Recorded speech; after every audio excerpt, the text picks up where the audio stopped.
What's up, guys? Welcome to episode 4 of X's and O's with Evan and Bros. God, we are moving along. I am your most gracious host, Evan. Say episode 4. 14 plus 10. Episode 4 plus 10. It's good. We're good. It's fine. I'm here on my numbers.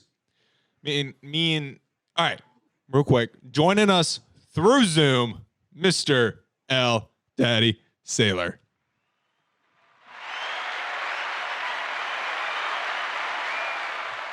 He's going to do his best to correct me throughout the episode today, but that's going to be a hefty task. It's tough. The mustache is looking good, bro. The mustache is coming off. I say keep the stash. Get rid of the sides, but you keep that sides. Keep the goatee going again. Keep the goatee going again, but keep it this length. I think this length looks really good because you don't look homeless. You look like it's on purpose.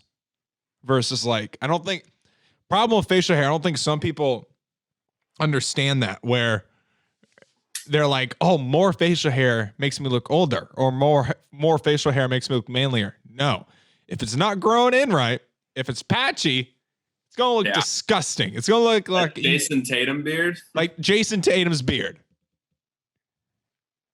God, that and he's a good-looking kid. I don't know why, he would think that this boosts my good-lookiness. I go easily from a 2 to an 8 with a beard. Jason Tatum subtracts those numbers. So that's a mistake. Anyway, so on today's episode 14, we are going to be discussing just like how we've been doing, because, sports are back, the NBA bubble. We're going to go over our picks that we had, and we're going to just discuss and see how, we think we did. And then, we're going to get into some other news. I'm trying to transition to this more free-flowing style of show. If we get to everything I want to get to, freaking great. But I don't want to put any pressure on us or the panelists to, quicken their points. Also, knowing how Eldad's Wi-Fi is, I don't know how long we have him for. So he might tap out about halfway through. So with further ado, let's get this episode started. X's and O's with Evan and Bros. Yeah. What's up? Okay, it's X's and O's with Evan and Bros. Of course, it's a talk show, man, talking about sports. The one and only Evan Miller, yeah, that's your host, doing analyzing with the side of jokes, ayy. X's and O's with Evan and Bros. X's and O's with Evan and Bros. X's and O's with Evan and Bros, ayy. Analyzing with the side of jokes.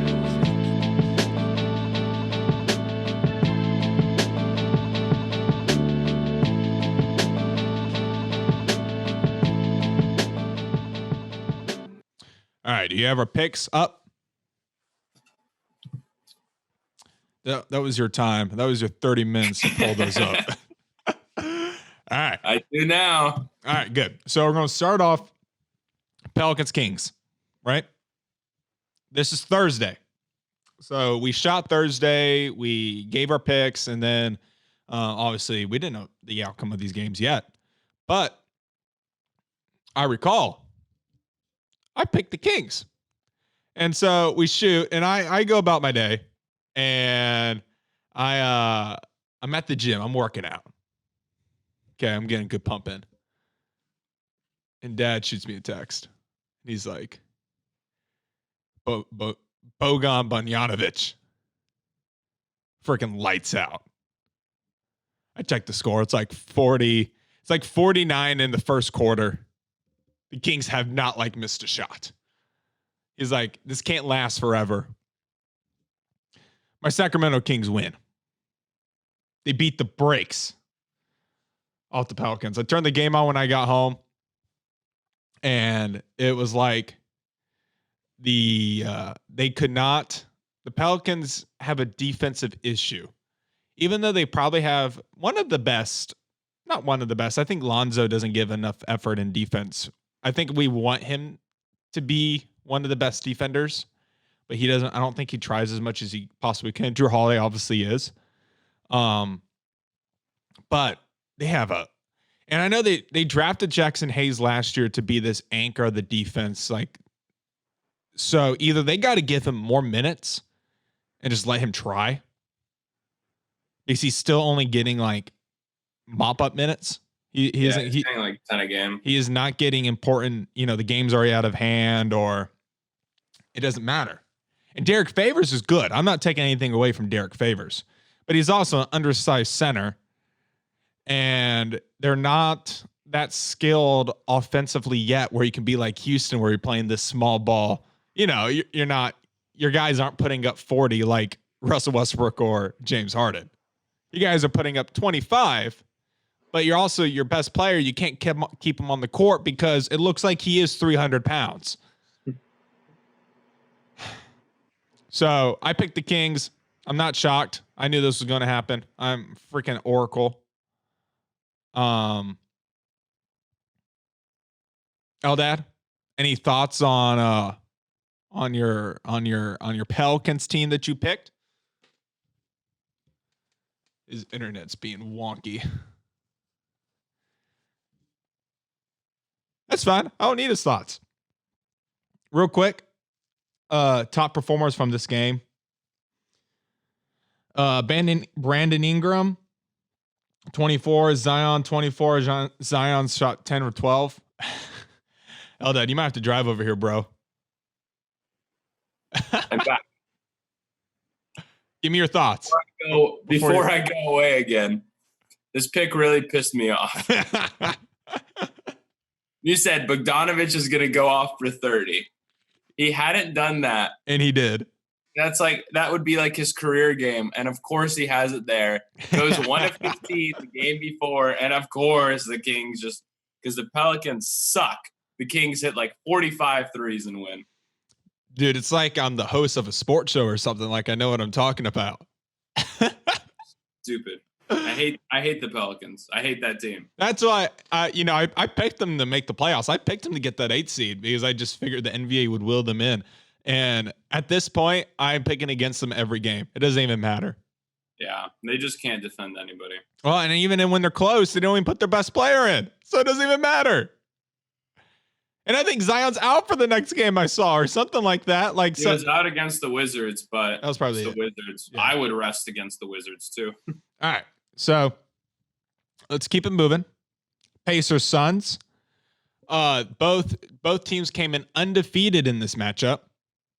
And this was kind of a who do we pick? We picked the same squad. We both picked Pacers. We both picked Pacers. Because I'm assuming both agree that we didn't think the Suns could sustain this winning that they have been doing. Booker's been playing out of his mind. He is making an argument where you can make an argument where he is better than Donovan Mitchell, but just watching Donovan Mitchell yesterday was insane. So it's kind of tough. The Suns are really good. And they won this game. They won 114-99. And the Pacers also have been on fire. TJ Warren has been playing out of his mind. The dude looks like he was maybe he should leave to Orlando because the dude looks like he's found a nice little home there in the bubble. Top performers from the game, the Pacers. Warren put up a 16. Brogdon came up with 25. A lot of the starters did okay. They only went 8. No, they didn't go 8 deep. They went around 10 deep, which is actually pretty good. Yeah. For the Pacers. But their bench didn't really perform. Their bench is almost kind of weak. Especially since Aaron Holiday is in the starting lineup now. Yeah. So he kind of takes away some scoring off the bench. And I love Aaron Holiday. A big Aaron Holiday guy. But it kind of looks like if TJ doesn't go off for 30, they might not win the game, which sucks. And that's what happened. The Suns, on the other hand, 8-23, Booker 20. Cameron Payne has been solid off the bench for the Suns, which I never thought I'll ever say in my life. He still takes such stupid shots, but he's scoring. He's putting them up. They're going in. 6 of 9. Efficient. Gets to the line. Sarge had a good game. So they're not going real deep off the bench. I wouldn't either, because it's not like they have the most talented starting lineup anyway. So it's not like they have a lot of the most talented bench players. But it's impressive that they won this game. Pressure was on, undefeated, the last undefeated team in the bubble. So, Eldad. I just wanted to point out there's been one person to stop TJ Warren this entire bubble, and that's Mikal Bridges. He's just playing phenomenal defense right now. It's unreal. Everyone he's gone up against.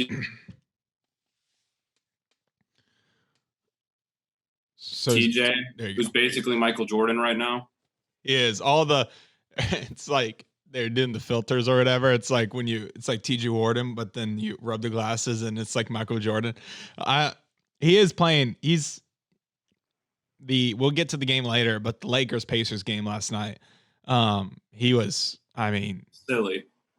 He was doing it to him. And we'll get to that later. All right. Heat Bucks. I picked the Bucks. You picked the Heat. I thought you picked the Heat. We both went Bucks. We really both should have been wrong on this one. Well, the Heat were up the majority of this game. And there's another game later on when I got the win, but the other team was up for the majority of the game. This happened a couple times yesterday. A couple times this weekend where a team was leading, double digits. Not even like 10, 11, 12. We're talking like 15, 16, 17, 18 points. And they give it up. Which is, I don't know if it is this environment where the crowd doesn't affect you that much, where you're kind of always in it.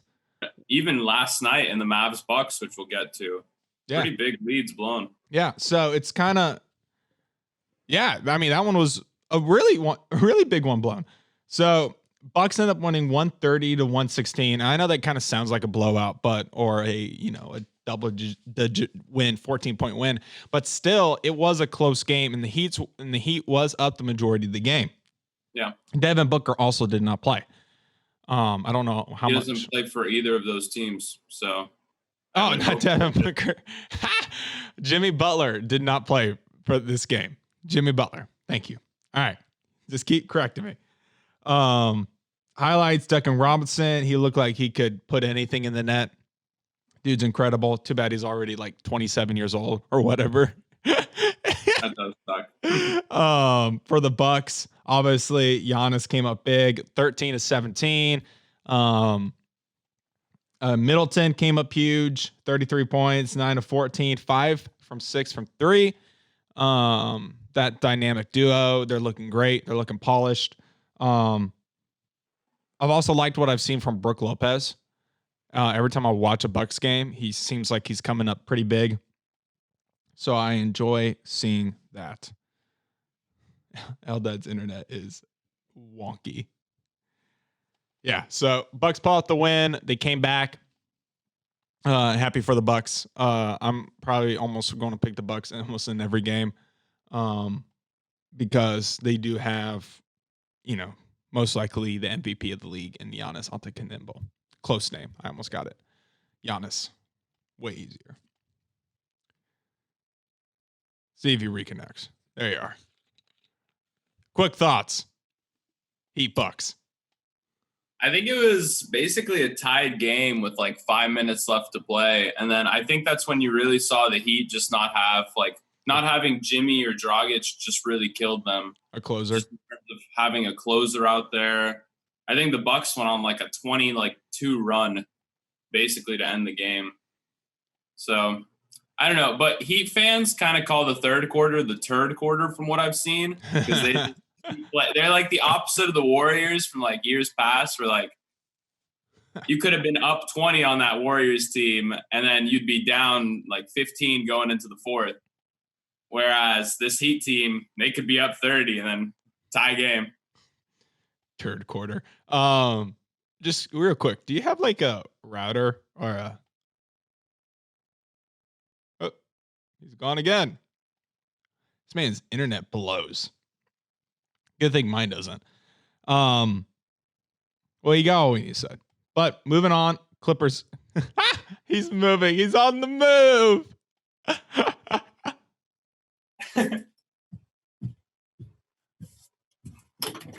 Let's see where he takes us. All the way up. How'd you do? Continue. All right. So I'm going to continue. We're moving on to Clippers Mavs. We deferred on this game. I had Mavs, you had Clips, right? Good question.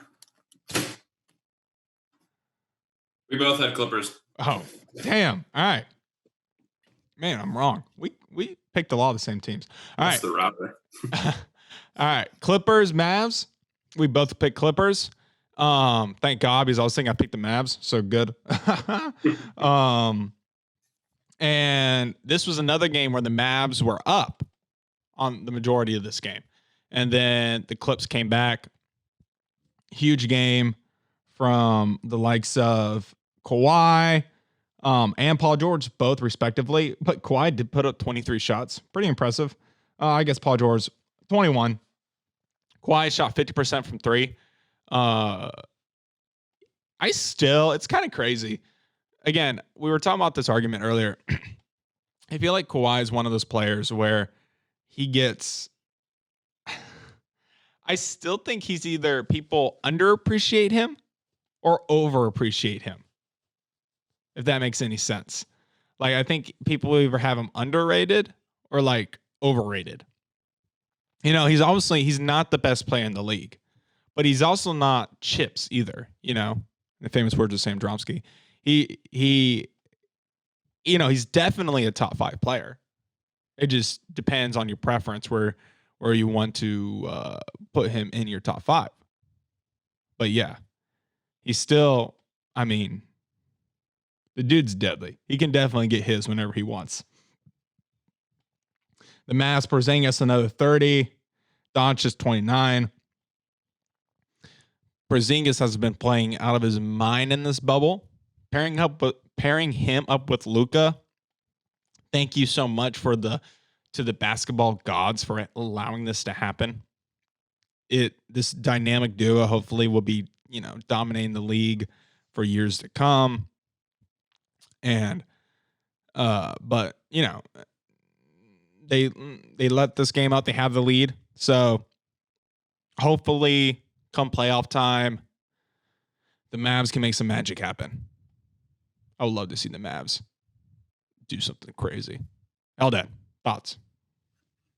Yeah, I feel like they just have such a big habit of blowing these late leads. But I definitely think maybe last night changed things. Which Maybe. We'll get to. Yeah, hopefully. I think everybody, the Mavs.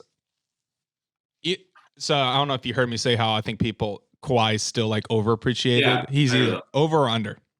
People never like they never rank him really where he is. Yeah. But I still feel like Luka's getting so much disrespect because. Well, not from EJ. Not from EJ. But my point is where like I definitely, you know, Luka's, he just turned 21. He just turned 21. The dude is definitely the future of the NBA. But like everybody still looks at Zion. You know, and I just think it's so silly because Zion can't do anything that Luka does. But to be fair, I guess Luka can't do some of the things that Zion does. Like, you know, eat probably a quarter pounder in under a minute with only one breath. All right. Trailblazers Nuggets. Did we defer on this? Please tell me we did. We did defer on this. All right. What was the picks? You went Nuggets. I went Blazers. Damn it. This one pissed me off. I should always go Blazers because I love this Blazers team. I'll let you go off first before your internet cracks. I mean, can't stop Dame. That's it. Clippers did. Well, yeah, Rodney Magruder may have stopped him, but other than that, you can't stop Dame. No, this team is very impressive. I think Carmelo, people have been blowing smoke. You said this yesterday. People need to stop with this Carmelo Anthony crap. Melo's another guy, either overrated or underrated right now. Well, and it's like he only put up 7 points in this game. He went 2 of 8, 50% from 3. Dame had to go 45 to, probably get this win. Yeah. CJ played 40 minutes, 13. This was the game where Gary went off. I guess you can afford if, say, CJ kind of falters a little bit. Hopefully Gary's picking up the slack. Yeah. So maybe those two can kind of play off each other where, again, CJ puts up a 13, then Gary goes for 27. And their bench was really not playing well before, so it's pretty huge for them. They only go 7 deep. And the other two guys Whiteside has to be better. He has been piss poor. I don't know if it's confidence has been shot with Nurkic coming back. Nurkic came in and dominated his spot. God. I just love the minute Nurkic came back. It's everybody was like, oh my God. Nurkic, it's not even like, because people were like, oh, is Whiteside still going to start? It's not even a freaking competition. No, it's not close. It's not even close, which is I'm so happy for Nurkic. I think it's awesome that he, because you do see where injury takes a toll, and then players don't get their spot back, or they're not the same player that he might have come back better. He did come back better. He came back with a little 3-point shot. God, he had a dunk. We're gonna get to it later, but it wasn't this game, but he had no, it wasn't this game. Right? It was this game. It was this game right? on Bull. Okay, yeah, the dunk on Bull was just absurd. No, which is good because you want to see players who, he's obviously not the most athletic, individual, but still 7-footer, and you want him to still have some bounce after having, a leg injury like that. And he does.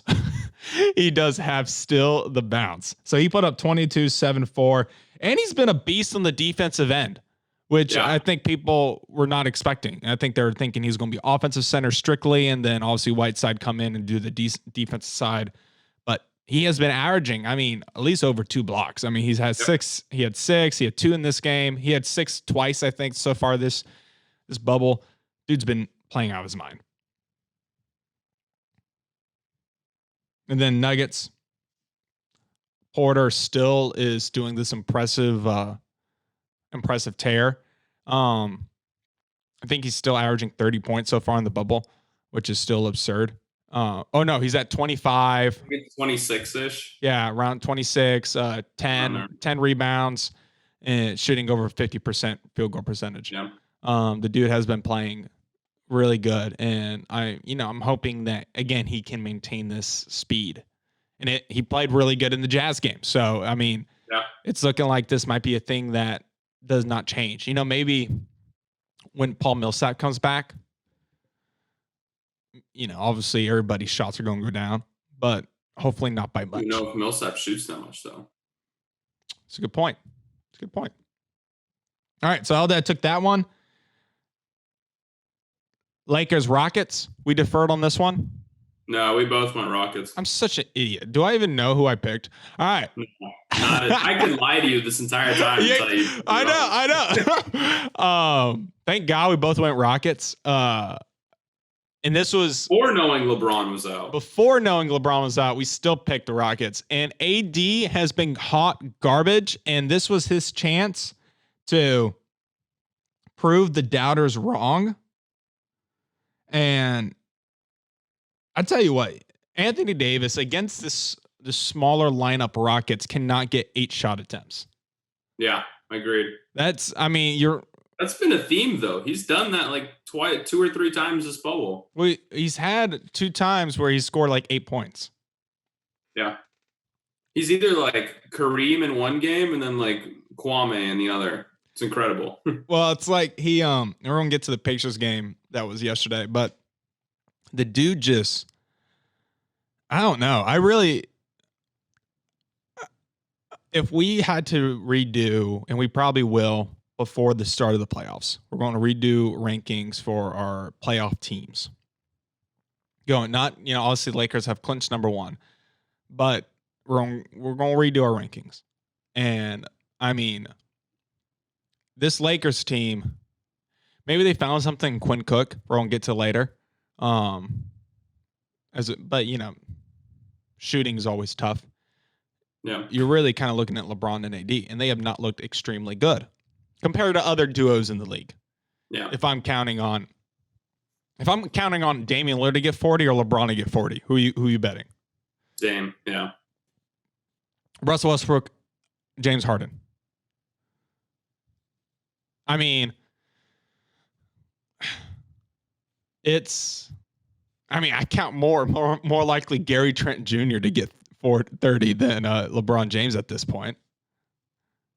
But we're going to give our rankings prior to the playoffs beginning, because I mean, honestly, at this point, it looks like the Lakers are definitely a team that would have, if they were in Staples Center, if there was a live crowd, if there was a live crowd in the bubble, they don't even have to be at Staples Center.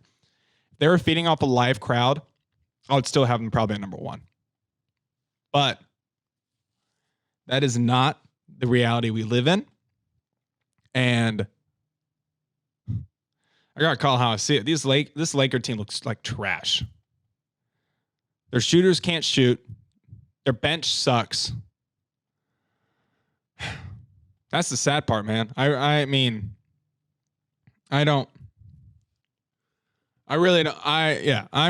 to have to say they're probably like at 5th right now. I'll put them down because I had them as my second team. Had the Clippers still above them. And I'm not saying the Clippers are perfect. I'm not saying any of these teams are really perfect right now. They're still working out the kinks. But if I'm going to most dangerous playoff teams right now, I'm not going to pick Lakers down to 5 for sure, without a contest. Well, Eldad's here. But we're going to talk about the winners of this game. Houston Rockets. Harden, 39. Damn. Westbrook did not even play. Harden, 11-19, 50%, 12 for 12 from free throw line. Dude's still getting disrespected, and I'm sick and tired of it. James Harden, easily a top 5 player in this league.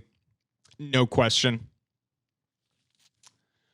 He can get his anytime he wants from anywhere. And I think I want him to win a championship so bad, just so that the load off his shoulders is decreased 1,000%. Because I think he can do it. We're going to take a quick break. Then we'll be right back. That was the end of Thursday's games. We'll get back to with Friday's games. Appreciate y'all. Hey guys, take this moment to like and subscribe. And also follow us on the Instagram and Twitter at Curbside Entertainment and at Curbside Network, respectively. You can also find us on Spreaker, Apple Podcasts, and Spotify. What's up, guys? Welcome back to X and O's with Evan and Bros. I'm your most gracious host, Evan. Woo! All right. No, we're not talking about baseball. It was an awful stance. It's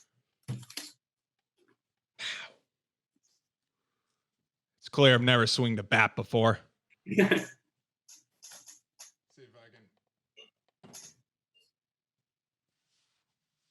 Woo, success. I did not want that to fall. All right, so we're going to see if Eldad's internet is any better after listening to me. We're going to figure it out. But so far has not fucked up yet. And I get one, so I just used it. So you're welcome. All right. So we're going to try to run through because we did not pick these games, did we, Eldad? No, because Evan can't read a schedule, so Friday doesn't exist. Are you sure we didn't pick these games?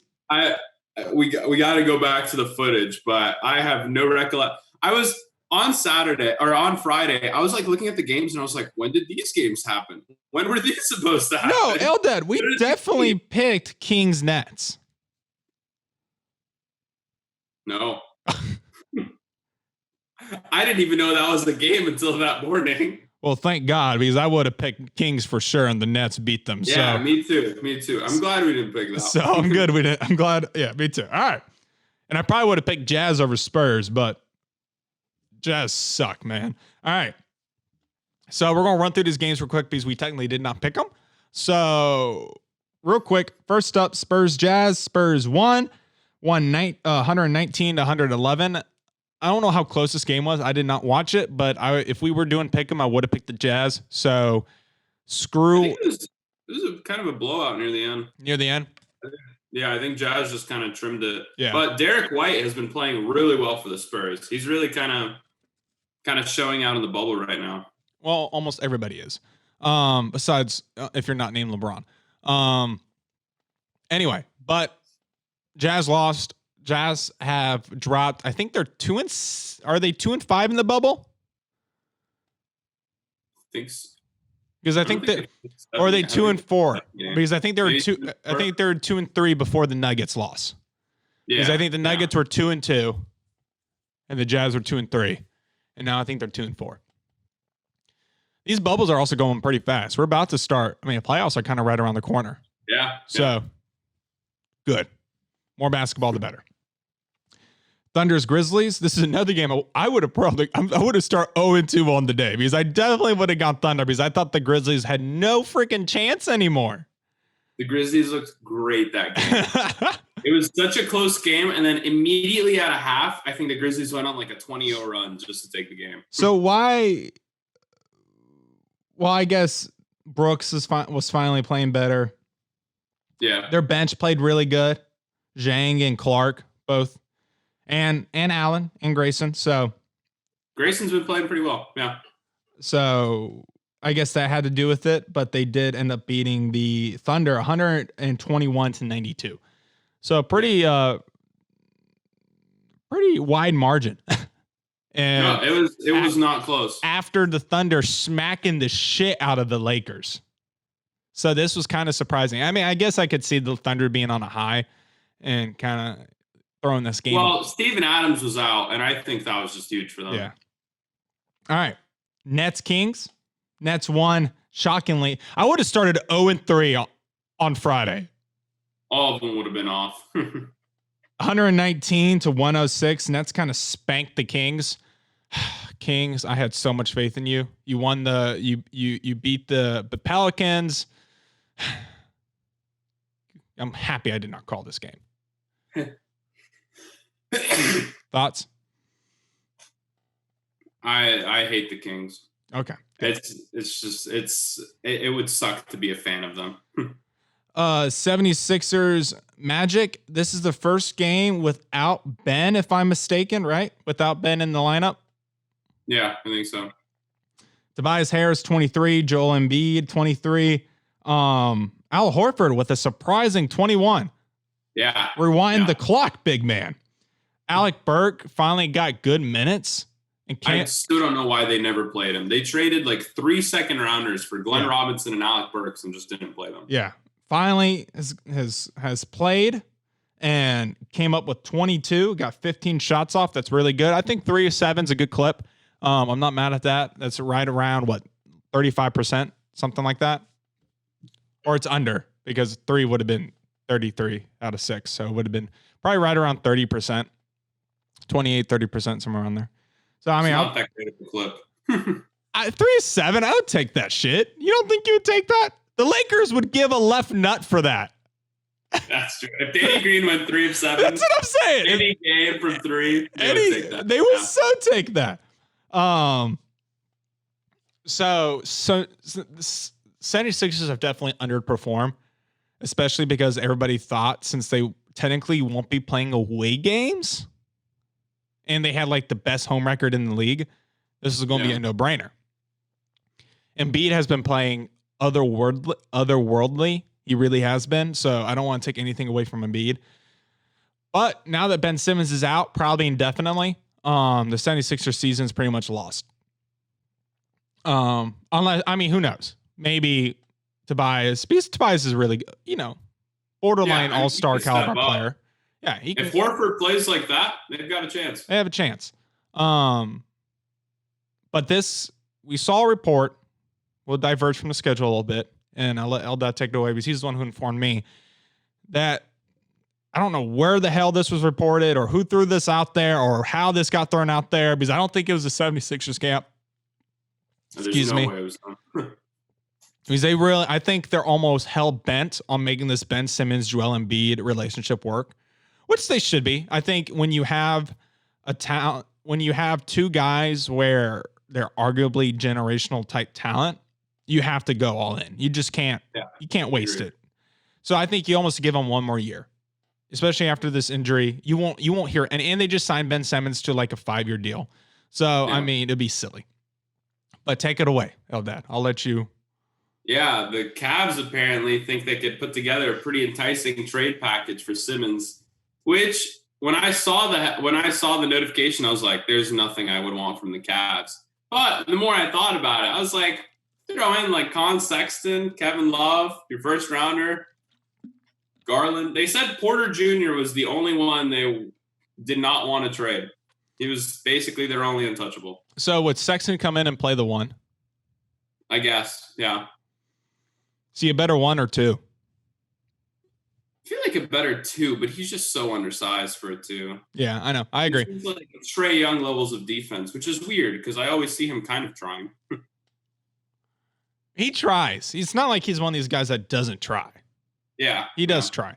I love the young bull, roll tide roll. Yeah, that package is not, I do not trade Ben Simmons for that package. No, I still think other teams could offer better trades, and the Sixers still won't take that. Well, maybe if they take the Al Horford contract. Well, we were talking about it, and they are trying to. Now, there's been a popular one. I don't know if it's because I follow almost every 76er fan on Twitter. I don't know how, but I do. Or they're just the most vocal. But they somehow think that they can get Buddy Hield from the Kings. I know you've probably seen that. So they would no. For Al. They would ship Al over basically for Buddy Hield. And maybe something, whatever, some other but that would be the main course of the trade. Yeah. Especially because it looks like Luke Walton hates Buddy Hield. So you put Buddy Hield maybe at the 2, you ship Ben Simmons over to Cleveland. Let's just say if that was the case. Let's say your trade proposition was the case where they have Sexton, Love. Let's throw Garland in there, or let's take Garland out and let's do next year's. I don't know if they can with the whole NBA trade rules, so I might be off. But let's do next year, like this year's first, and then they can trade this year's first. That was another thing they could have put in the package. So this year's first and next year's first. So 2 first-round picks, Sexton and Love. So you have, and then you trade Al Horford for Buddy. So let's say Sexton, Buddy, Tobias, Kevin Love, Embiid. It's pretty good. How's With that a deeper bench too, assuming you get like probably more from the Cavs. Well, and that's what say you still have. I don't know how the contracts are, but say you have Josh Richardson still coming off the bench. You have Shake coming off the bench. You have Alec Burks coming off the bench. You have to go get a couple big guys to come off the bench. That's pretty. I feel like that's pretty. But if you have a scoring trio of Burks, Shake, and who is there? And Josh. Yeah. I mean, it's not bad. I mean, if they want to trade Simmons, I could see them doing it just to get more depth and like a core that better fits Embiid, because Embiid's looked unstoppable. I mean, he's looked great. Well, and that's what and we agree. We were talking about this yesterday, and I proposed to you a team like Indiana should go after Ben Simmons. I really do believe that, because a team like that cannot sign anybody outright. Yeah. Indianapolis is not a marquee city. It's not gonna, they're a team where they don't tank. They don't lose. They're always going to be picking between 15 and like 22. Yeah. Like they're always going to be in that spot. So they're not going to get that guy who's going to be, top 5 talent in the draft. So you either have to hit a home run out of the draft, which they would have done in Paul George and Kawhi Leonard, but they traded those guys. Whatever.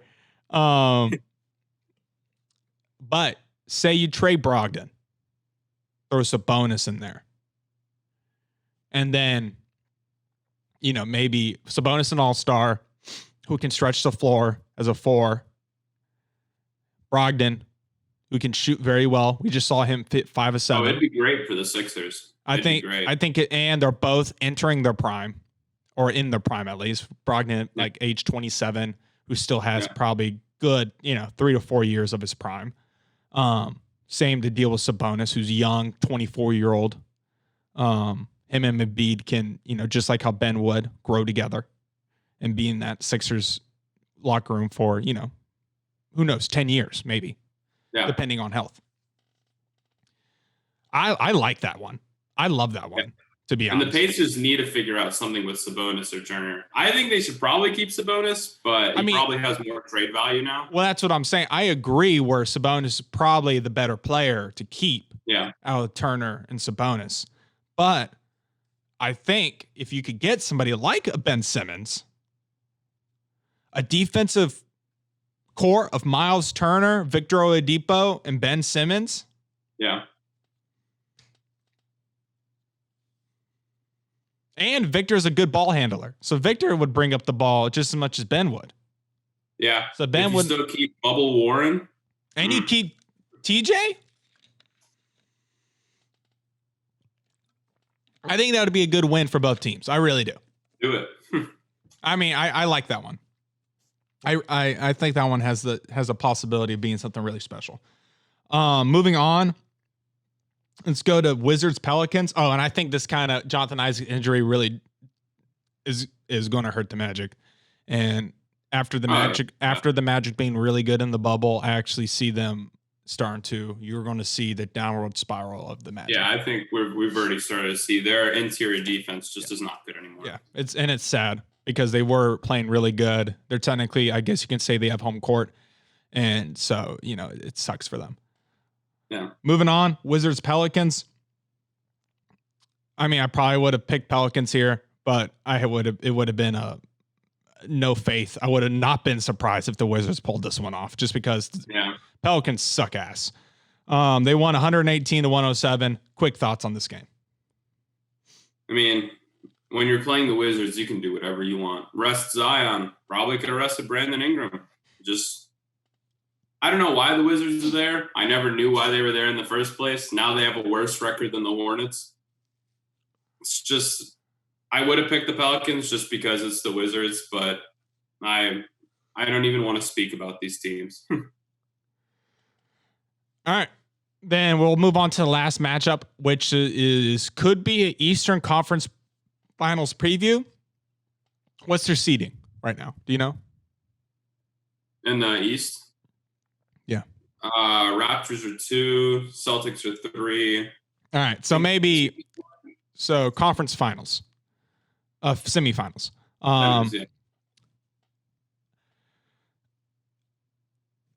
This was an ass whooping. Now this is a shock. This was an absolute shock. Because I think you could argue, but these are two of the most deeper teams in the league.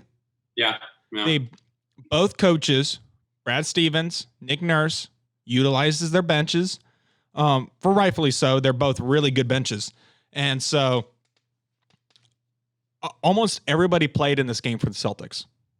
Yeah. Now, yes, I mean, how much did Romeo really get in clutch time, or who's the other guy? Grant Williams. I mean, did they really? I mean, there was no crunch time. The Celtics just blew them out. Yeah. So it's like, but and Ernest Cantor isn't even playing. No, Robert Williams has been great though. That's been but I think smart to put him in the lineup. I think you would expect Robert Williams to be a rebounder, a defender, but he did put up 10 points. I think you would expect Ernest Cantor to come off the bench and put up those 10. Usually. I think that's how they would plan on, their lineup usually going. But Ernest Cantor, Lugier, Wanamaker all had double-digit scoring. Marcus Smart, 2, 2, and 5. Classic Marcus Smart stat line. I'm telling you, the man, if they win, he scores 2. If they lose, he scores 30. That is how it goes. Kind of the Draymond effect. Probably. Honestly. Yeah, it's like the Draymond effect. I honestly believe nobody's talking about Jaylen Brown. I think he's getting so much disrespect, and I don't know why, because he has been balling. He's been outplaying Tatum quietly. Yeah. No, for sure. He has been. He's been shooting efficiently, especially from 3. He's been looking good from 3. Really confident, good defense. Really confident. He is getting his shots. Still 14 shots. Went tick for tat with Tatum. Both went 14. Both went 7 for 7, but obviously Jaylen went 50% from 3 versus Tatum's under 30%. So I think, again, I said this last episode, this is the duo that they need to build around. Not necessarily. Well, the duo that needs to be talked about, not necessarily Kemba. Like this has the chance to be a similar pairing as what the Clippers have. Yeah. They're obviously not as good, and I'm not putting them in the same ballpark because I think Kawhi still leaps and bounds better than both those players. But you could see, and it sucks because Kawhi and Paul George are way, maybe just because they're more adults or they're more in their primes or whatever, but they definitely have more meat, and they look bigger than both. Yeah. When obviously Jaylen, I think, only stands around 6'6", 6'7". Tatum's around 6'8", 6'9". Paul George around 6'8", 6'9". Kawhi 6'7", 6'8". So they definitely are bigger. But I think that the Celtics could try to be the Clippers of the East, where they have these 2 dominant wing players and build around them. Yeah. And they're young too, 22, 21. I mean, yeah. What'd you think? I didn't see it coming. Would you pick the Raptors? I probably would have picked the Raptors, but I don't know. I guess this is the stuff that always has kept me from putting the Raptors as a real finals contender, even after these games they've pulled off. I just think if you have problems with like the Bucks half court offense, the Raptors are worse in that regard. And they still don't really have a go-to guy other than Kyle Lowry. And Kyle is just so inconsistent. Disrespect to Siakam. Siakam's still not that guy. I mean, in transition, he's unstoppable, but I do agree where I think Siakam won't ever be that guy, unfortunately. Yeah. Well, that's why last year, like, people are like, oh, they didn't really need Kawhi. Look at their record. And I'm like, no, they needed Kawhi. They're not winning any of those playoff series without Kawhi. Yeah, agreed.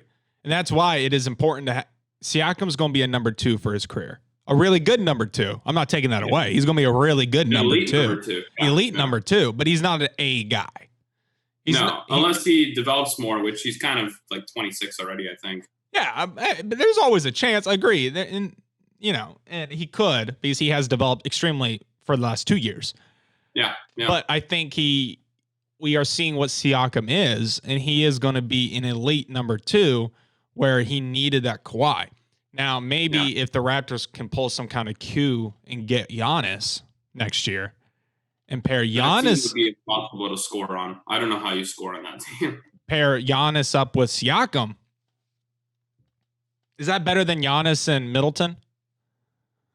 Oh, yeah. For sure. So I think Giannis Middleton might fit cleaner, but I think the defense for Giannis Siakam would just be just be ridiculous. Because then Siakam could focus more effort. Because part of the things about him being a leading scorer is that his defense has kind of slipped just because he has to take such a load. So that's why really he should be like an elite number 2 instead of a 1. Yeah. Okay. All right. Let's move on to Saturday's games.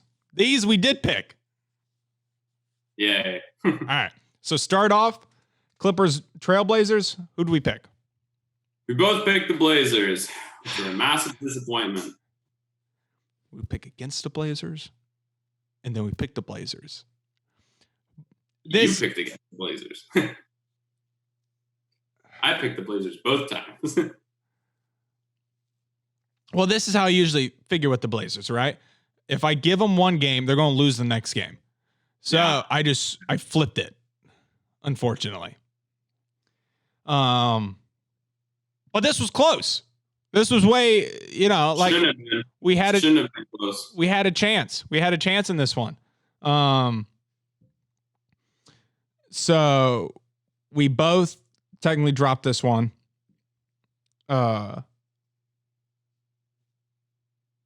Shamit played very well. He's looked kind of bad. Yeah. I've never watched a Clippers game, and Shamit has never really popped off. So happy for him. Jackson, 17. Morris finally played. Maybe something solid. Thank God, because he needs to do something. Paul George played really well. Kawhi did not play this game. So maybe that's telling. Again, if Kawhi was in here, if Pat Bev would played, maybe this wouldn't even be close. Close, yeah. So I don't know. I really don't know. Thoughts? I just don't know how the Blazers dropped that game. Doc didn't even play as starters in the fourth quarter. It was like Rodney Magruder, Shamit, and like Jermichael Green carrying the load in the fourth quarter, which just you shouldn't lose to that team. I love all the drama that has come after this game. It's been silly. I don't know why why Dame's sister and PG's wife got involved, but Are they married now? yeah, I think so. Good for I them. think so. But I love the drama. Oh, drama is what makes NBA great. Yeah. I feel like Dame could win 6 championships and still feel disrespected. Yeah. I love it. I really do. I love Dame time. I think Dame's a top. I mean, right now, he might be the best point guard. You can argue him or Steph, As long as but Steph's out. So right now, Dame's definitely the second best behind Steph. I don't think it's competition because he proved it last year in the playoffs. But he did struggle in this game. Those free throws are brutal. You got to hit at least one. He had 2. Send that game to overtime and you're winning it. Doc's not playing anybody. 2 crutch time, and this was arguably a must win. Luckily, they have won a couple games, but this pretty much was a must win. Yeah, the Suns are only half a game back of them now. Well, if the Suns keep winning like they are, you look at the Trailblazers' remaining schedule and the Grizzlies' remaining schedule. Suns got a really good chance. So it'd be interesting, and it'd be if the Suns could pull this off and sneak in, the amount of respect that Devin Booker will get will be huge. It'll be huge. It really will be. Not career defining, but like I don't think the Suns team is very talented at all. Outside of him and Ayton, outside of those two, and Bridges is playing really good. But their depth isn't very impressive. They don't really have. No, with Oubre and Baines out, they don't go very deep. If Campaign's your guy. Well, that's what I'm saying. If that's your third leading scorer, they need to have a third guy, and they don't have a third guy. They're kind of just whoever gets hot is their third guy. So I don't know how you fix that if you're in Phoenix. I don't know how you sign somebody to come over. You just need Oubre to keep developing. That's it. Yeah. That's what you do hope for that. Moving on, Jazz Nuggets. Who'd we pick? I picked Nuggets. You picked the Jazz. Sorry, buddy. This game was insane, by the way. Up like 20. I don't know how they throw this game away. Was this the game of the weekend? It's between that and Mavs Bucks. I think this is the game of the weekend just because of the ridiculous shots they were hitting near the end. Yeah, this was absurd. I remember the shot to put it's either after the first overtime or before regulation. Donovan Mitchell shot out of timeout out of the timeout to put them up too. Yeah. It was before the second overtime. Yeah. It was before Nurkic's layup before time expires. That shot, I was FaceTiming Broderick and my TV was ahead of his, and I went, this is so funny. So I went, oh my God, that's a stupid shot. Right. And then it went, and I was like, oh my God. And then literally like 2-3 seconds later, Broderick was like, oh my God, that's a stupid shot. And then he sinks it. And it was absurd. I was like, no way that's the shot they wanted.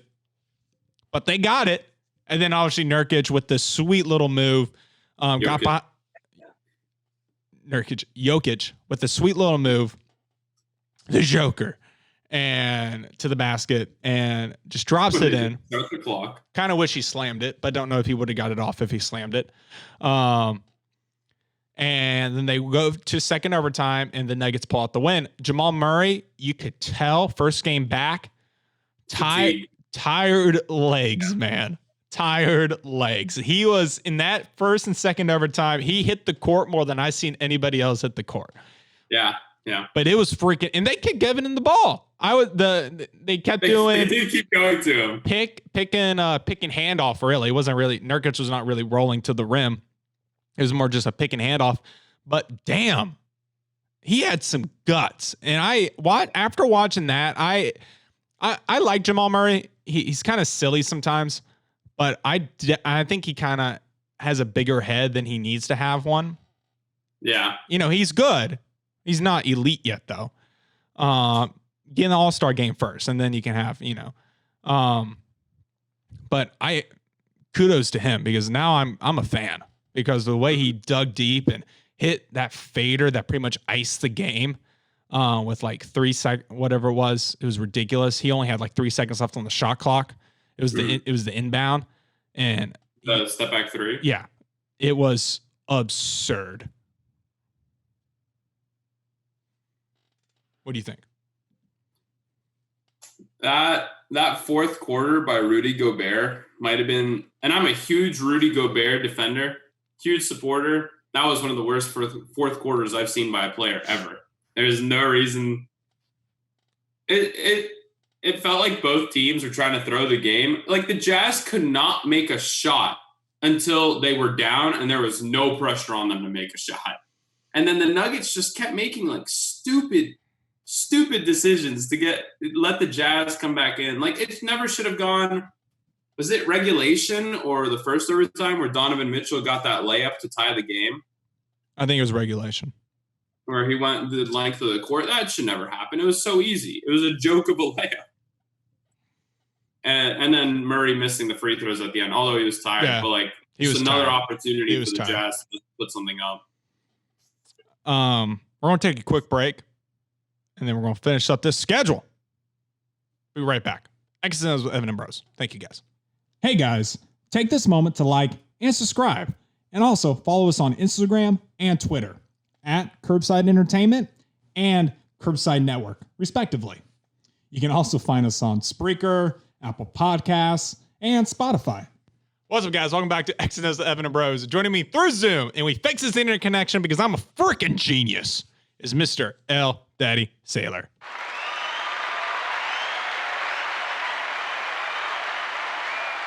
Welcome back, good sir. I'm kind of mad this worked. All right, this is 2 episodes in a row. I think we're going to change it to X and O's with Evan and Eldad. Or El Bros, maybe. The Bros. El Bros. Lakers Pacers, watch this game from start to finish. I wanted to see the magic of TJ Warren himself. And he did not disappoint, especially at the end when he decided to put the Lakers to bed. Good night, sir. There was a moment where they didn't give TJ Warren the ball. He wasn't getting like touches. Yeah. It was like early fourth or something like that. And it was still close. The game was still, it was still a game. And I wasn't mad at it. I was fine. Victor was playing well.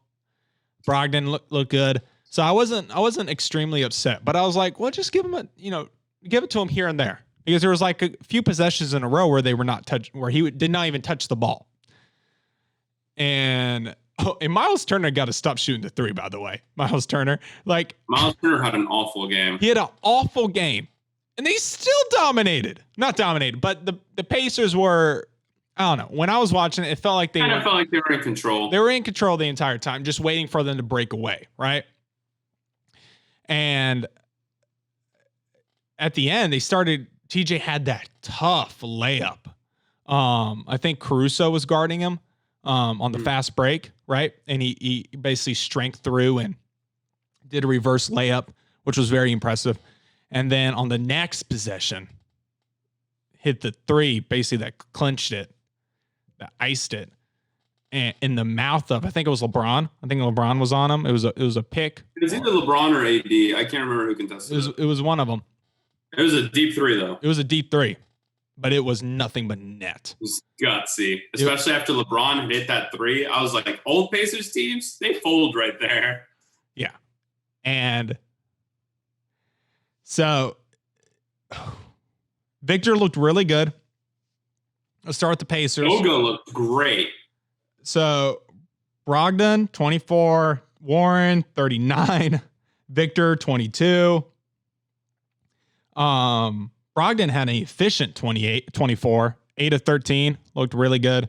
Shot the three very well, 4 of 6. Victor shot 50% from three. Obviously, those three guys outperformed the Lakers' two guys, and that's what you basically need to happen. And Warren's still on this tear, man. I think Warren might have just settled the Jordan Braun debate. Looks like Jordan won head to head. Well, it's so this is another game. Now let's dial it back, because LeBron actually did played great. That injury healed in a day. Well, in 31, 8 and 7, near 30-point triple double. That's what they need from him. Luka gets that in his sleep, though. So, but they didn't even win. So it's sad that LeBron has to get a near 30-point triple double. This is LeBron from 2016 Cavs. Like this shouldn't have to be the case. If people say that AD is a top 5 player, damn, AD, don't put up 8 points. 2 games in a row. Why aren't you playing like Embiid? Embiid's balling out over there in the 76ers.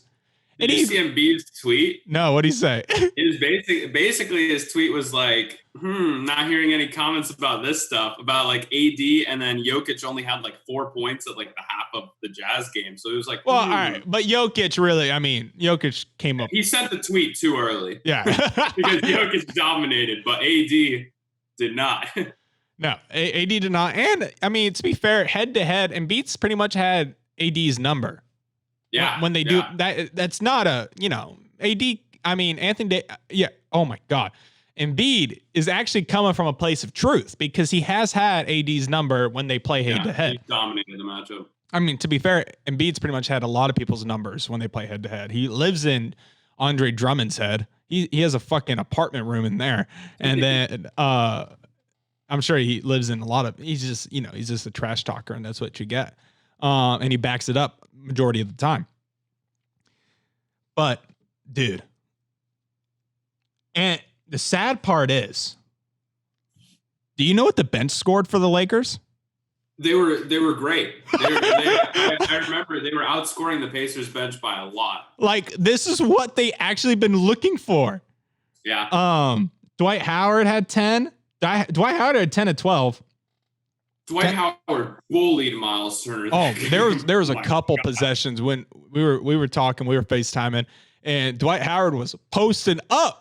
He was calling for it in the post. And I was like, prime Dwight wasn't doing that. Yeah. Yeah. And then Horton Tucker, who the hell is that, scored 10. Quinn Cook. Play Horton Tucker more. So I want to preface it. Quinn Cook shot the ball really good. We know Quinn Cook can shoot. I don't know why he wasn't getting minutes. Don't know why. Maybe injury or something. I have no clue why he wasn't playing. But it seemed like a lot of his threes were wide open to me. Yeah. Which is how the entire Lakers role players work.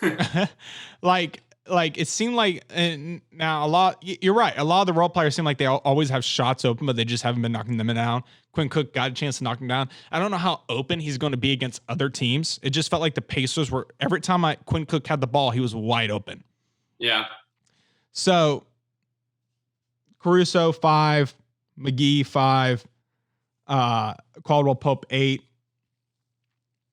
LeBron, of course.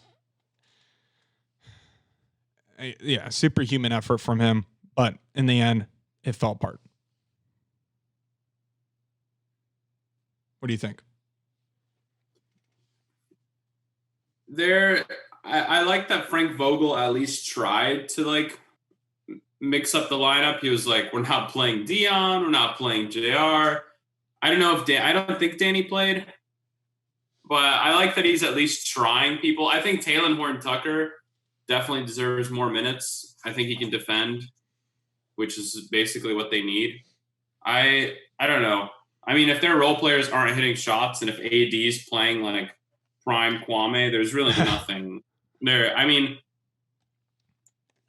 the Suns could take them to like 6 in the first round if AD's playing like that. So this is what I was saying earlier. At this point, we're talking most dangerous playoff teams. I have the Lakers at like 5.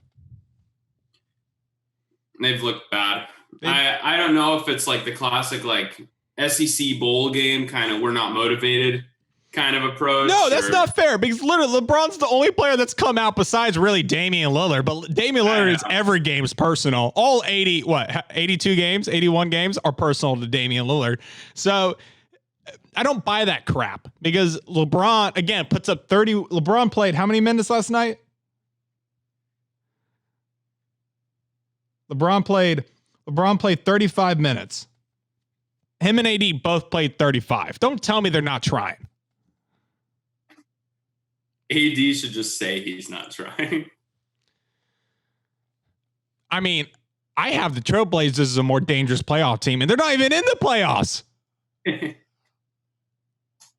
tell me you have the Trailblazers top 5 dangerous teams? Yeah, dangerous teams for sure. We'll have to discuss that. We'll talk it out. But yeah, for sure. All right. Suns Heat. Suns continue this undefeated streak. I would have for sure thought it's kind of crazy. If you think about it, they've played a lot of different type of teams and they've won. It's not like there's a lot of teams where they are star heavy teams, right? They've won. A lot of teams that are team-oriented teams. Pacers, Heat. They've won. I'm impressed. Feels like every player they have is just playing out of his mind. 8 and shiny efficient, 7 of 15, 18, 12. If they can get a consistent 18, I know that's what he was averaging. Yeah, he's averaging like 19 and 11 or something like that. So if he can give them that, 9 in, 9 out. Booker, 35, 3 and 6. He is in some stupid shots to keep them in that game. When 0 from 7 from 3 though. Is it Cam Johnson? Yeah. Cam Johnson stepped up, 14, 3. Juwan Carter had 20. 20 off the bench. Press Virginia. Back at it. So he's obviously not going to do that every time. No. I would be really upset if he did. But again, it looks like they're having a guy where, again, they need that consistent third scorer who can't, a consistent guy who can give you around 15 to 20. Kind of like how the Pacers are doing, where they have TJ going off for, him and Booker going off for 30, basically. You have Victor going for 20, 8 and 20. And then you can have Brogdon, who will go off for 15 to 20 points. Yeah. They don't have that guy yet. They need a, we're hoping that when Kelly Oubre comes back, he's not planning to come back for this series, for the playoffs, right? There's a report that Oubre and Baines might be trying to rejoin the team and play. I mean, they're with the team, I'm pretty sure, but if come back and play. So if they come back and Oubre can give them 15 to 20, and then they have a guy again off their bench, Cam, Juwan, if Cameron Payne can score like he's been scoring. He had an off game, but come back. Look out. Last game of the night, another arguably two games of the weekend that we were talking about. The other was the Bucks Mavs. The Bucks, and I picked the Mavs and you picked the Bucks. I remember that for sure. And you texted, we were playing Warzone and you're like, Evan, check the score. And the Mavs were, not the Mavs, the Bucks were up on them by double digits. The Bucks had this game in hand. They were up 119-112 with 2 minutes to play and just had awful possession after awful possession. So, and then George Hill got a 50% 3-point shooter, gets a clean look to end the game and misses. So Chris had 21, Brook Lopez 34, Giannis 34, Eric Bledsoe 15, Wesley Matthews 6, George 9, Pat 8, Dante 1. Dante needed to play better. 4. Yeah, you want to see that better from Dante. He's played good. The bench just needs to play better in general, really. I think. Well, and also Brook Lopez isn't going to give you 34, even though Brook Lopez has looked really good. He's looked really good in the bubble. He was a iffy 3-point shooter this season, but in the bubble, he's been blowing up from stupid. Yeah, he's been looking good. Finney Smith 27.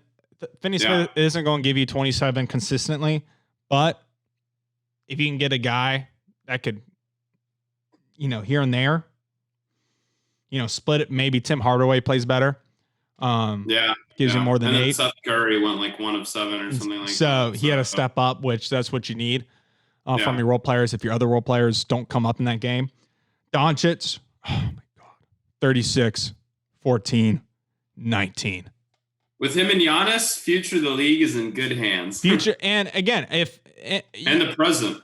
and the present. It's not even future, man. And that's what I want the disrespect to cease, because it's not a crazy idea to say that Luka's the top 5 player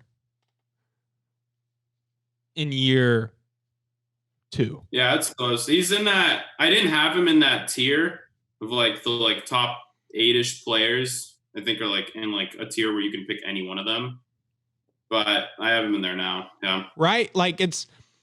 I think you're ignorant and you're blind. You're both. If you don't think that. Because no other player can do what he does. Because there was an argument where you'd be like, all right, Luka or Ben after Luka's first year. Because they're both young, kind of point forwards kind of deal. It's not close. It's not even close at this point. Even with Ben Simmons being a potential defensive player of the year, no, still not close. Still not close. The things that Luka can do with the basketball are otherworldly. You can definitely tell modeled a lot of his game off of James. Well, his offensive game is like James Harden. Yeah. His scoring ability is like James Harden. But yet he has the eyes like LeBron. He has... I think Harden's a really good passer too. Harden is not out here hitting 19 assists. I mean, I guess he could if he just didn't shoot. But Luka's shooting. Yeah. That's what I'm in. Harden averaged a triple-double. It's not like saying that he's not but I feel like Luka has more that LeBron factor. I agree. But the one pass that everyone was going crazy over, the one between his legs, is like a Harden staple. Yeah. Well, that's what I saw. A Twitter account who's a 76ers fan, Hoops Reference. I know you probably follow them as well. Somebody muted them because of you. Somebody was talking. Somebody tweeted I haven't seen some, a pass like this before or something like that. And he tweeted back and was like, James Harden literally has one of these a game. He had one against the Mavs this season. So, and then Porzingis, 26, 11, and 3. Porzingis is rebounding, I think career high right now, averaging in the bubble. Yeah, he's been playing his points. He's averaging like close to 30 points a game. He's been playing so good in the bubble. Yeah. And it was kind of funny because originally Porzingis during the season was only really going off if Luka didn't play. Yeah. And now it looks like they've kind of figured out the balance. The balance. So they kind of, which is good because they needed to, because if they, and I was saying this before, if these two guys can consistently do this, where Porzingis is putting up 26 to 30 points, and obviously Luka is putting up, averaging basically a triple-double, a 20-point triple-double, a 25-point triple-double. 30-point triple-double. They might be, I might take this duo, because Porzingis is what, 24? Is he 25 yet? Yeah, 24. He's one of those two. I think he's 25. If they can consistently do this, the next 10 years might be a lock in Dallas. They should. Mark Cuban should throw whatever check Giannis wants. That's what I'm saying. Go above and beyond. Pay him under the table. Just bring him there. Could give him a portion of the team. Like, I don't know. I don't even know if you could get Giannis. And even if they get a third player, this might sound crazy. I don't know, but what if they go get Victor? Because Mark Cuban has Indiana ties. That'd be another good one. Right? Victor's the primary defender. Victor doesn't have to worry about scoring, but yet he could get his in Luka, because Luka's not a selfish player. That could be an interesting one. Yeah, they definitely need a guy who can just go out there and guard number ones, because they have like the most efficient offense, but that defense. Yeah, that's what I'm saying. That's why they blow leads, really. So that one could be interesting. Or maybe somebody, I don't know how many teams Jimmy Butler really wants to play on. He's happy in Miami. He once said he would never wear a Heat jersey in his life, and look at him now. So there you go. That could be interesting.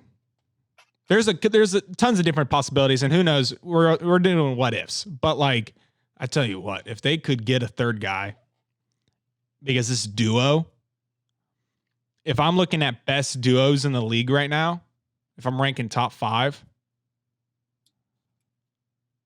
they got to be top 5. They got to be top 5, right? Got to be. Let's. If you had to throw out top 5 off the top of your head, no preparation. Okay. Who do you got? Probably LeBron, AD. Can you rank them? Kawhi, George. Huh? Can you rank them? Oh, I guess LeBron, AD 1. You still go LeBron, AD 1? Yeah. I mean, based off of how good they could be, I guess. Okay. Like how good they should be. Kawhi, PG 2.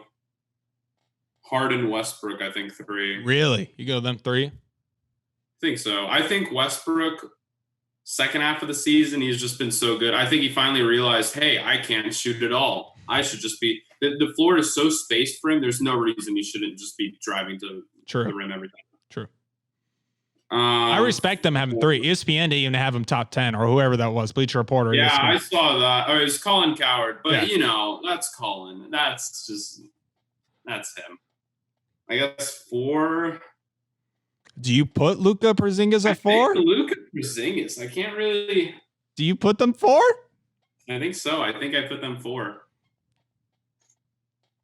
And then I guess 5, either Simmons and Embiid or Tatum Brown. I like the Tatum Brown one. The only reason why I wouldn't put Simmons, I would have Simmons and Embiid probably, but they're obviously Simmons is not in. So I'm just discounting that. I like the Brown and Tatum pick, especially the way the Brown's been playing. I mean, you can maybe argue Jimmy Bam, throw in there. Jimmy's weird though, because he can't shoot threes anymore for some reason, despite being he was like a league average guy for like the last 4 years, and I was shooting like 20%. Yeah, it's weird. You can maybe make an argument Giannis Middleton because they complement each other really well. Yeah, I think they're borderline there, especially because of how good Giannis is. Yeah. Yeah, we're blessed with a lot of really good duos.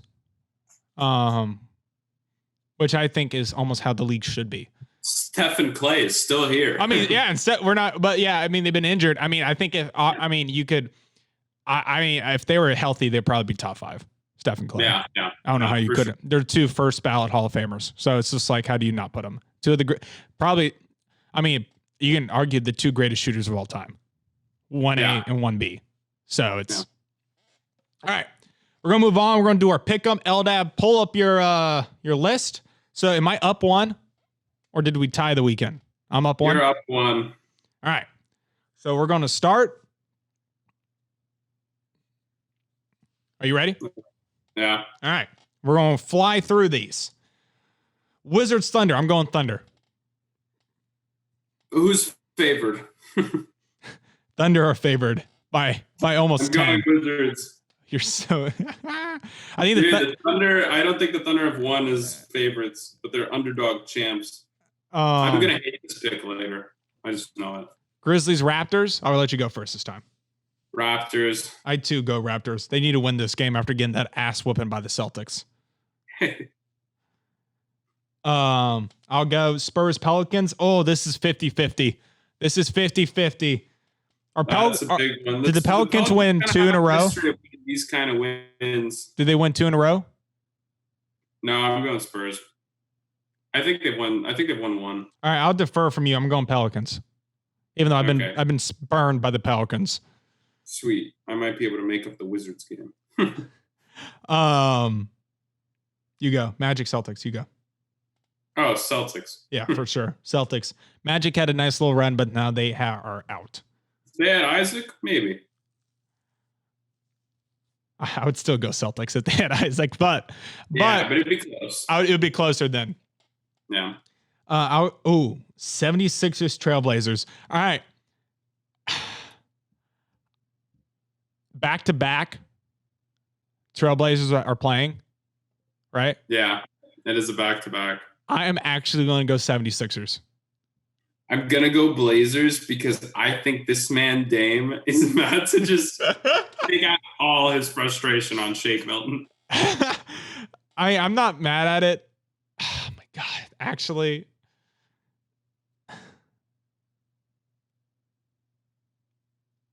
I think both Embiid and Embiid's going to have a monster game. I think both Embiid and Dame go for like 40. I really do. I think it's going to be a great game. I'm still going 76ers, but I do think they both go for 40. You pick Rockets Kings. This is easy. Rockets. Rockets as well. We have a hot little game tonight at 9. Yeah, these two games below the Rockets Kings and then Nets Clippers. I'm going. You know what though? The Nets. Do we go Nets? It's just such a huge part of me that's saying I'm gonna get a notification like 2 hours. Kawhi's out, PG's out, Lou Will's out, Bev's out. The Clippers are favored by 14.5. Dude, that's the kind of game the Nets thrive in. Oh, that's tough. Well, who are you going? I'm trying to see if any. All right. Oh my God. You know what? I'm going Nets. I'm gonna go Clippers. I need them to pull through for me. I just have a weird feeling about this game. I just know that notification is gonna come. I got like butterflies in my stomach. All right, we're going Monday's games. Thunder Suns.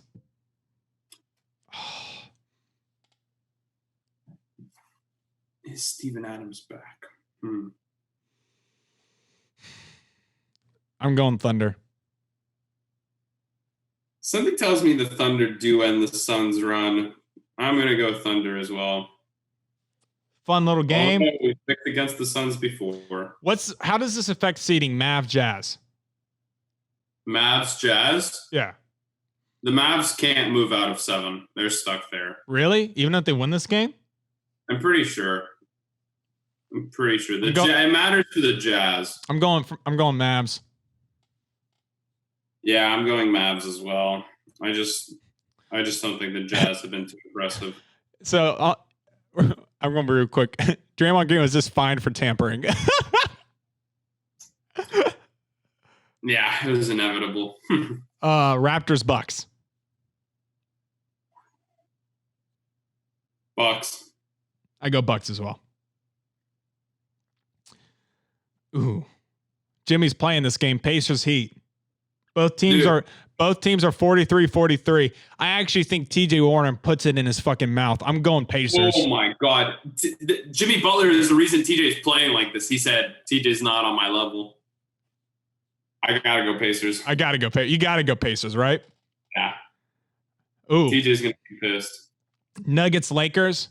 I think this is actually a big game for the Nuggets. They might be arriving for that 2 seed. I'm actually going Nuggets here. You go Nuggets. I'm gonna go Lakers. I don't think the Lakers fix their woes. You better hope. You better hope he does.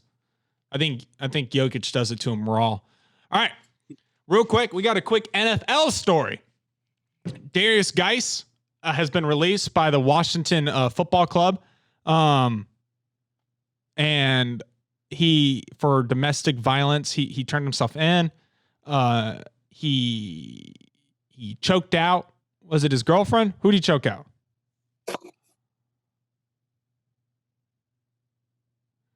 Man, we lost him right at the end. Somebody. Hold on. Yeah, I think his girlfriend. He choked out somebody. Am I here? You can't do that. Yeah, you're here. You can't do that. Especially if you're the Washington team who's had a history of keeping players who have historically interesting domestic violence history. So you can't do that. But so good for them. You know, they're trying to. And did you see that they created a new hashtag 1932? No. But they didn't realize you can't do numbers with hashtags. Good on you, Washington. The rebranding is on its way. All right, guys. We're going to try. I'm going to try to do better to not do much NBA heavy. We're going to try to incorporate other stories. But hey, we're in the season. We're in the middle of it, and we're excited. It's good ball playing. So you're on to sit through with us. All right. That is episode 14 of X's and O's with Evan and Bros. Please like and subscribe. Hit us up on YouTube, Spotify, Apple Podcasts. Find us on Instagram and Twitter. That's what's up. Trey Money, take us home.